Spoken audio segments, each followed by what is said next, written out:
Hello. Just a sec. Oh, that's good coffee.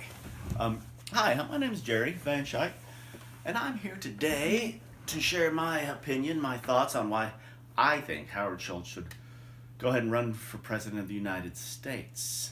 I say that because I have a unique perspective on Howard and his leadership abilities and skills. See, I worked for Starbucks back in Chicago from 1990 to 94. I've actually recounted those days in great detail in my novel Tripio. It's coming out on Amazon April 11th. It's available Kindle pre-sale now. Tripio on Amazon. But leaving that aside for the moment, my experiences at Starbucks in the early days, from 90 to 94, give me what I think is a unique perspective on Howard. And since Tripio, the book, due out on Amazon April 11th, is partially about Howard and Starbucks in those early days, I do feel a little bit obligated to comment on how I think he would perform as president, except I don't really know. All I know for sure is that I met him once or twice in those days. In fact, one meeting I recalled in Tripio, the novel, due out on Amazon April 11th. He gave me, during an award ceremony, he gave me a Beanstalk Bravo Award. See that there? Beanstalk Bravo Award. I call it a Cosmo Bravo Award in the book, Tripio. Here's an excerpt. Howard Schultz called some partners to the stage for recognition. I was one of them. He called my name about halfway through the presentation. He mispronounced the last name, and I politely corrected him.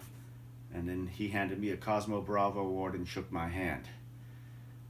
I reflect on this historic meeting now, and I'm not going to let the fact that Howard mispronounced my last name affect my vote on whether I would vote for him or not. I'll rise above that, I think. I think I'm strong enough to do that.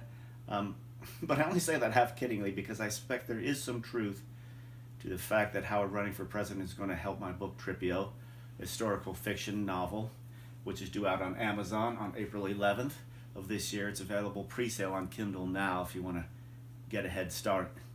But actually, as I'm doing this now, trying to come up with some wisdom about Howard, when I was working there at Starbucks in 1990 through 94, he would come to town a lot because there were only like 120 stores and maybe 500 people at the time in the whole company.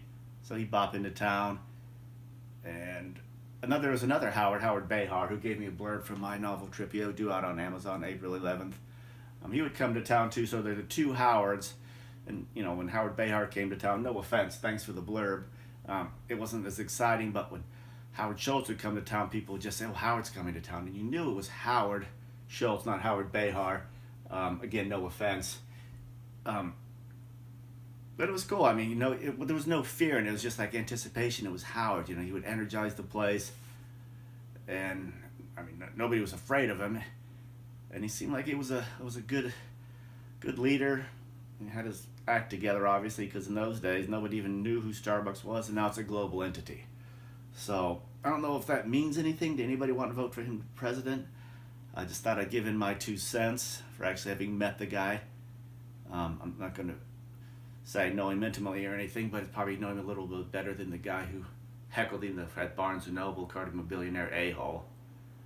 Well, whatever. People are free to do what they want. They're also free to buy my book on Amazon on April 11th and pay attention to what I said or not. So, having said that, have a good day. I'm going to have a little more coffee. Thanks. Well, that's good. That's real good. That one's better. I'm completely